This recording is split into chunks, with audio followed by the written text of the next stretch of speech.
Let's start with activity. As we can see, few cards, each card representing one element, and I written the name and the symbol and atomic number of the element.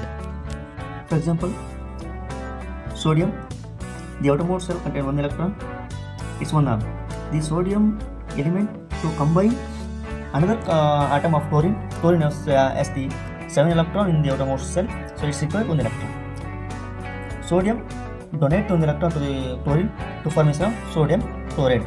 As similar, oxygen have 2 valency. The one electron will be saved with the hydrogen and another electron is saved with the another hydrogen to formation of water H2O. If the one hydrogen is removed, to adding of 1 potassium ions in the potassium to formation of KOH, means potassium hydroxide. Similarly, instead of potassium, to adding of sodium element, sodium is also 1 electron to formation of NaOH, the sodium hydroxide. Remove of the sodium, only OH is the hydroxyl ion, means oxygen is required another 1 electron to form hydroxyl ion. Then how water is formed? For water, H2O is element should be formed. So I'll take 1 H2. Valency is 1, 2, and I'll put the oxygen here. But we want 2 electron for oxygen. So we have to put 1 more hydrogen. So H2O will be formed. Water will be formed. This is carbon. This valency is 4. To make this as an octane structure, we should add 4 valency. I will add hydrogen. Hydrogen have 1 valency. If you add 4 hydrogen, it will give 4 valency.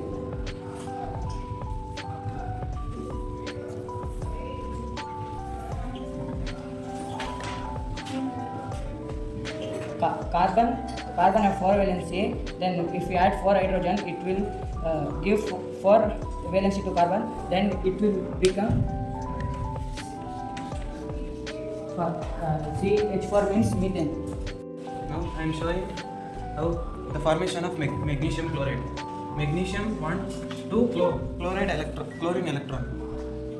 So chlorine's valence is only 1. That's why chlorine will bring another chlorine atom for the formation of magnesium chloride.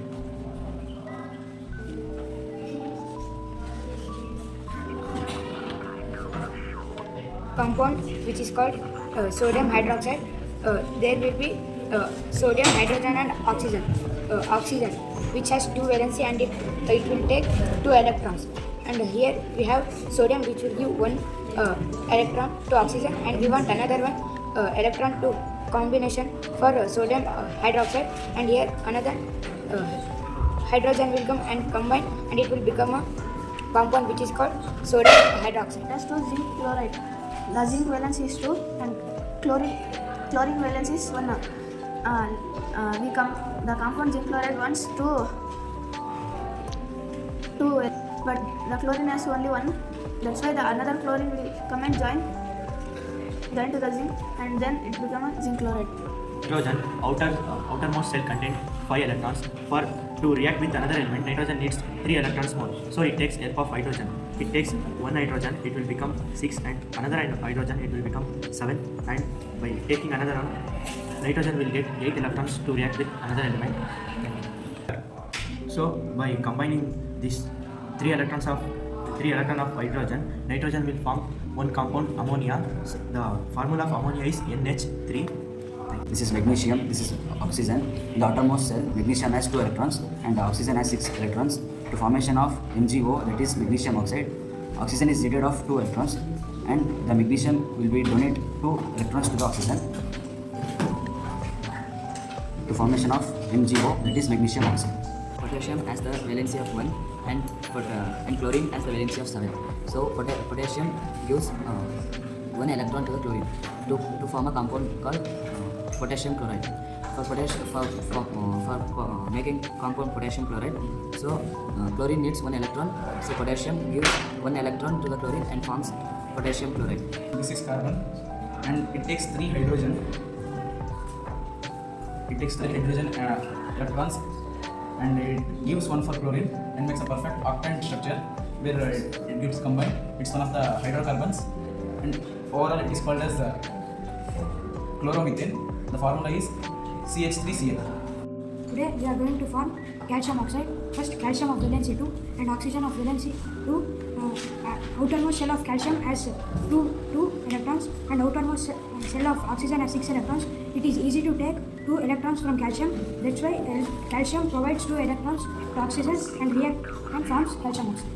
CaO is the formula of calcium oxide. The potassium iodide form. Now we are having potassium and iodine.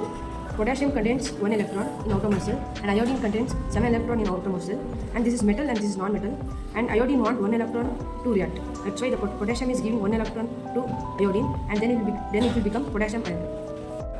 Now we are going to see how sodium chloride forms. Sodium contains 1 valency, chlorine contains 1 valency. In the last cell of chlorine, it contains 7 electrons. In sodium, 1 electron. To octant structure for chlorine, now sodium will give 1 electron to chlorine. It becomes octant structure on both sodium and chlorine. It forms sodium chloride, NaCl.